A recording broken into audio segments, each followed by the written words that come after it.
Parliament में आकर गृह मंत्री और प्रधानमंत्री को अपना पक्ष रखना चाहिए कि चूक हुई है, चूक में कहाँ चूक रही है और आगे हमें क्या करना चाहिए, इस पर डिस्कस होना चाहिए। परंतु इसके साथ साथ जो मीडिया है उसकी भूमिका भी काफ़ी दुखद है और शर्मनाक है। जिस तरह से पार्लियामेंट के बाहर भी वो छीना झपटी देखी गई है पत्रकारों के बीच में, उसको लेके जो को उसका स्मोक बम जिसे कह सकते हैं। और परंतु वाकई में ये गलत हुआ है, ये कहने की हिम्मत नहीं जुटा पा रहा है। इससे जब हम अपनी कमियों को छुपाते हैं, बेहतरी की ओर नहीं बढ़ सकते हैं, और ये इस बात का इशारा है, इस ओर नहीं वाकई में यहाँ कमियां रही, अब हमें यहाँ सुधार करना है और बेहतर बनना है। इसी पर बहुत चर्चा करेंगे कि 13 को क्या हुआ, 13 के बाद 14 को क्या हुआ, 14 के बाद आज 15 को क्या हुआ, इसी मुद्दे को लेकर। तो आप सबसे अनुरोध है कि इसमें आगे बढ़ने से पहले आप इसको सब्सक्राइब करें और बेल का आइकन भी दबाएं, और अगर ये वीडियो आपको अच्छी लगती है तो वीडियो को शेयर भी करें और लाइक भी करें। मैं नंदन सिंह बिष्ट, आप देख रहे हैं ईमेम दस्तावेज। सिंगोल को और सभी आदिनों को साष्टांग नमस्कार कर रहे हैं।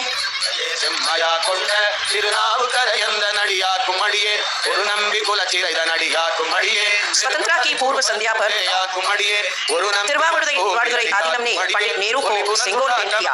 वो घटना का पुनरावर्तन अभी तिरुवावड़ुरै आदीनम वही सिंगोल 64,500 वर्ग मीटर के विशाल एरिया में नए संसद भवन की कुल सीटिंग क्षमता पहले के मुकाबले 150% से भी अधिक होगी। मतलब अब लोकसभा कक्ष में 888, राज्यसभा कक्ष में 384, जबकि संयुक्त संसद अधिवेशन में 1272 सांसदों की सीटिंग क्षमता होगी। साथ ही एक दूसरे के पूरक होंगे। इस भवन में प्रवेश के 6 द्वार हैं, जो भारतीय सभ्यता के अनुसार प्रकृति को अपनी कृतज्ञता व्यक्त करते हैं। मकर और हंस यानी जल को नमन, शार्दुल और गर्भ यानी नभ को नमस्कार, अश्व और गज यानी थल को प्रणाम। संसद के नए भवन का नया, इसलिए लोकसभा और राज्यसभा में जनता के स्वागत के लिए विशाल दर्शक दीर्घा का निर्माण किया गया है। अत्याधुनिक डिजिटल उपकरण दोनों सदनों की सुविधाओं को नया आयाम देते हैं। यहाँ सदन की कार्यवाही को विभिन्न भाषाओं में सुना और पढ़ा जा सकता है।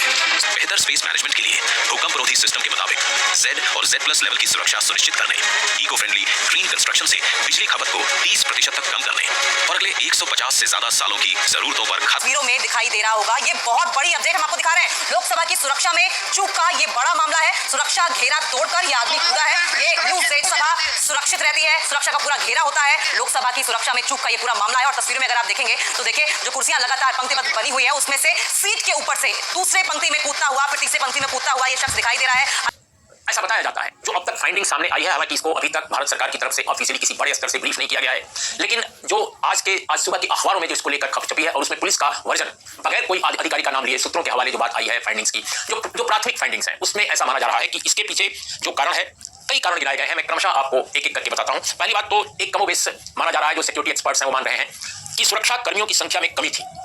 दूसरा है कि विजिटर्स गैलरी की ऊंचाई कम हो गई है, यानी पार्लियामेंट की जो पुरानी बिल्डिंग है उसके मुकाबले जो नई पार्लियामेंट बिल्डिंग बनी है उसमें विजिटर्स गैलरी उसकी जो ऊंचाई है वो कम है, और उसकी वजह से उनको लांग करके और नीचे आ जाना, हाउस के अंदर सभा कक्ष में प्रवेश कर जाना, ये बहुत आसान हो गया था। तीसरी बात कि विजिटर्स ने जूते में छुपा रखा था अगर स्मोक कैन, तो उसको चेक क्यों नहीं किया गया। मेटल डिटेक्टर के समक्ष जब आदमी गुजरता है, कोई भी व्यक्ति गुजरता है, तो बहुत सारी चीजें सामने आ जाती हैं, कोई चीज छुपती नहीं है, लेकिन जूते के अंदर अगर स्मोक कैन था तो वो क्यों नहीं आया, ये एक अपने आप में जांच का विषय है। ये सवाल मेरे जहन में इसलिए आया क्योंकि भारत की संसद पर एक बार फिर से एक ऐसा हमला हुआ है जिसके बाद कई गंभीर सवाल खड़े हो गए। आप जानते हैं 13 दिसंबर 2001 को भारत की संसद पर एक आतंकवादी हमला हुआ था, और फिर इसी दिन जो है 13 दिसंबर 2023 को भारतीय संसद में कुछ लोग घुस गए और उन्होंने वहां पर बवाल मचा दिया।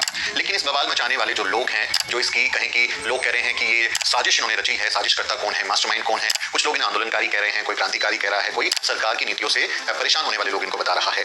लेकिन मेरा ध्यान इस सवाल पर इसलिए गया कि ये जो हमला हुआ, ये जो बवाल हुआ, अगर इसी में इस पूरी कड़ी में जो हमला करने वाले हैं, जो बवाल करने वाले हैं, वो मुसलमान होते तो फिर किस तरह की प्रतिक्रियाएं होती? क्या भारत का मीडिया इसी तरह की बातें कर रहा होता? क्या भारत की मीडिया की भाषा यही होती? भारत के जो लोग सोशल मीडिया पर लिख रहे हैं क्या उनकी भाषा वैसी ही होती? या जो हमारे आसपास में माहौल होता वो किस तरह का होता? ये एक अपने आप में गंभीर सवाल बन जाता है कि अगर ये बवाल करने वाले लोग मुसलमान होते तो फिर क्या होता। इस सवाल पर आगे बढ़ने से पहले मैं आपको नाम बता देता हूँ कि इसमें जो शामिल लोग हैं उनके नाम क्या हैं। देखिए, इसमें जो लड़की शामिल है उसका नाम है नीलम, जो कि हरियाणा के हिसार की रहने वाली है, और उनको जो है बताया जा रहा है कि वो JRF है, नेट की उन्होंने परीक्षा दी है, स्कॉलर है, यानी कि वो पढ़ी लिखी महिला है। जय भीम का नारा भी लगाया है, तो कई लोग दावा कर रहे हैं कि वो दलित बहुजन बैकग्राउंड से हैं, लेकिन अभी तक उसके बारे में क्लैरिटी नहीं है। अनमोल शिंदे हैं लातूर महाराष्ट्र से, सागर शर्मा है लखनऊ से, जो संसद भवन के अंदर जो कूद गए थे। नीलम और अनमोल वो लोग हैं जो संसद भवन के बाहर जिन्होंने स्मोक बम का इस्तेमाल किया, जिसने कलरफुल धुआं छोड़ा। ये लोग बाहर हल्ला कर रहे थे, लेकिन जो संसद में दर्शक दीर्घा से अंदर जब वो कूद गए, यानी जो अंदर जिन्होंने संसद के भीतर बवाल मचाया, उसमें जो है सागर शर्मा और मनोरंजन डी। सागर शर्मा जो है लखनऊ के रहने वाले हैं और मनोरंजन डी मैसूर के कर्नाटक के रहने वाले हैं। ये दो लोग जो हैं दर्शक दीर्घा से कूदे और फिर संसदों की तरफ बढ़े, स्पीकर की तरफ बढ़े और फिर वहां पर बवाल हुआ। उसके बाद आपने तस्वीरें देखी होंगी कि किस तरह से वहां संसद में हर तरफ कलरफुल धुआं दिख रहा था। सांसदों ने इनको पकड़कर जो है इनकी पिटाई भी कर दी और एक बहुत ही कहें कि परेशान करने वाली तस्वीरें। भारत की संसद जो कि हमारे लिए लोकतंत्र का एक सबसे बड़ा प्रतीक है, वहां इस तरह की तस्वीरें आना अपने आप में परेशान करने वाला है। वहां आप अंदाजा लगा सकते हैं, पर इसलिए ये सबसे बड़ा महत्वपूर्ण सवाल है क्योंकि बतौर पत्रकार जब हम जाते हैं प्रेस गैलरी में, जब हम प्रेस सदन के भीतर हम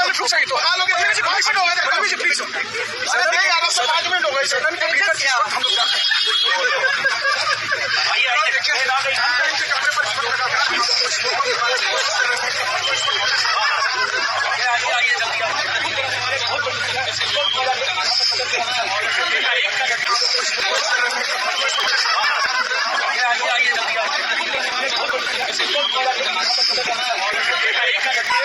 सब लोग बहुत चर्चा में भाग लेने के लिए भी बैठे हुए हैं। बहुत महत्वपूर्ण बिल है।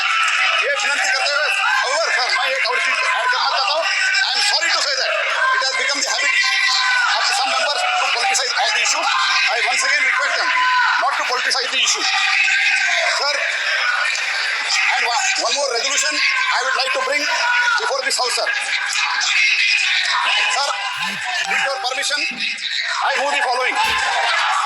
That this house, having taken the serious note of the misconduct of Sri T.N. Pratapan, Sri Hibi Hidan, Sushri Jyotimani, Kumari Ramya Haridas, and Sri Dean Kuriakos in utter disregard to the house and the authority of the chair, and having been named by the chair, resolve that above mentioned members to be suspended from the service of the house for the remainder session under Rule 374(2).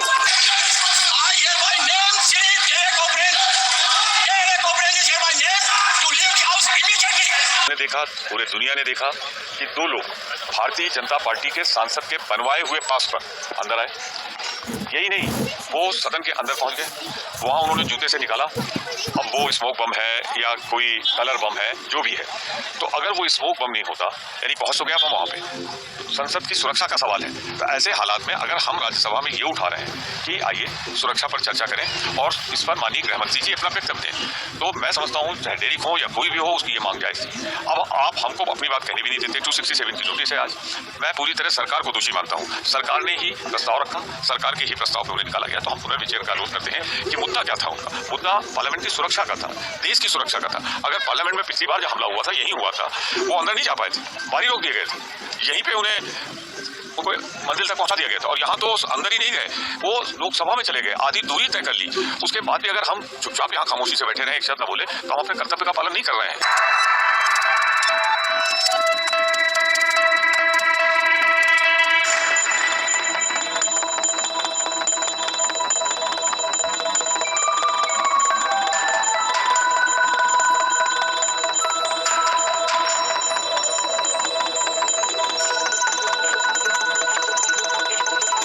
सभा की कार्यवाही स्थगित हुई है हंगामे के कारण और लगातार विपक्ष सवाल खड़े कर रहा है। वहीं सरकार की तरफ से साफ किया गया है कि मामला ये संसद की सुरक्षा का है।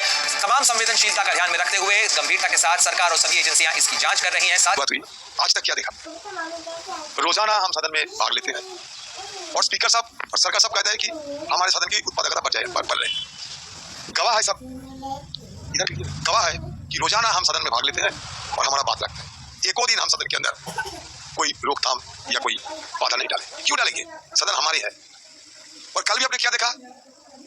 जब सदन की सुरक्षा की चूक होने के नाते बाहर से हमला हो रहे थे, बाहर से आकर, और वो भी बीजेपी संसद की दिया हुआ पास, जिसके बदौलत ये दोनों अंदर घुसे थे। कूदने के बाद भी हमारे ये सदन की मेंबरों ने उनको रोका। हमारे कांग्रेस की एमपी ओजला का हाथ जल गया, सारा जल गई। तो सदन कोई बीजेपी के पार्टी ऑफिस नहीं है, सदन हम सबका है। जो मर्जी वो कर रहे हैं ये लोग, कि हमें कोई मांग रखने का अधिकार नहीं है। मानो या ना मानो आपकी बात है, तो हमें तो मांग रखने का अधिकार देना चाहिए। मांग अगर रखते हैं तो हमें माइक नहीं दिया जाते हैं।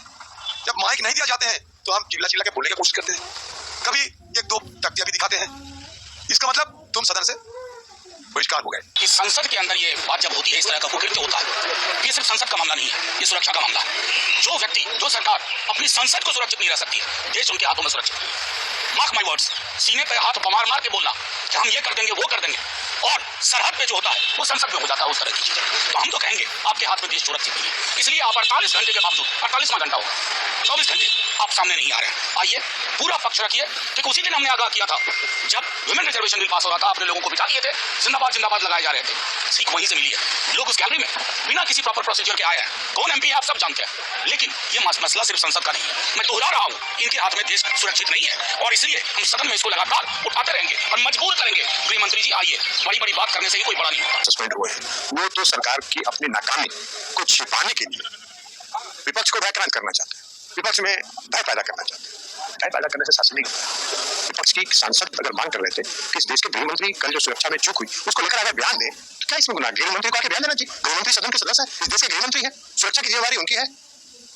तो उसकी नाकामी को छिपाने के लिए ये निलंबित कर रहे हैं सांसदों को। निलंबित करते रहे, बहुमत है, जो मन में आवे करें, उसमें कहाँ कोई सवाल है। लोकसभा सचिवालय से लेकिन हम वो दूसरी बात उसके अलावा हम करें कि कल भगवान का शुक्र है कि कल जो दो लोग संसद भवन में घुसे थे वो मुसलमान नहीं थे।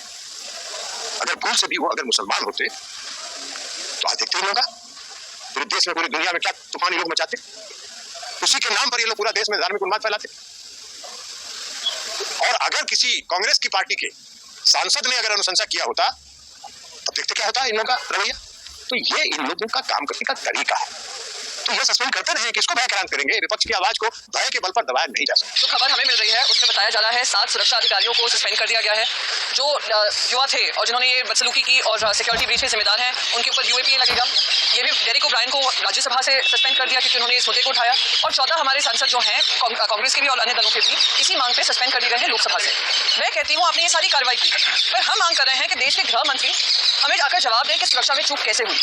जो इतनी बड़ी बड़ी बातें संसद के अंदर करते हैं और नेशनल सिक्योरिटी पे अपनी छाती ठोक कर कहते हैं, आज वही गृह मंत्री पार्लियामेंट से बच रहे हैं, अपनी अकाउंटेबिलिटी से बच रहे हैं। ऐसी क्या मजबूरी है कि भारतीय जनता पार्टी के जो एमपी हैं प्रताप सिन्हा, उनसे प्रश्न नहीं पूछा जा रहा है या उनकी कोई कार्रवाई नहीं की जा रही है। ये दिखाता है कि ये जो सरकार है इतनी आत्ममुग्ध है कि नेशनल सिक्योरिटी को दरकिनार कर पार्लियामेंट की सिक्योरिटी को दरकिनार कर सिर्फ अपनी अभिमान लूटने में लगी हुई है। पर जो भी इनके सुरक्षा का दावा है सब खोखला है। जो 3 बजे 2 बजे 5 सांसदों को सस्पेंड किया, 3 बजे 10 सांसद किया, उसमें एक ऐसे सांसद को भी सस्पेंड कर दिया जो आज सदन में ही नहीं आए। सेलम से सांसद है प्रतिबंधी, उनका भी निलंबन कर दिया। पता नहीं क्या हो रहा है, कैसे चल रहा है देश।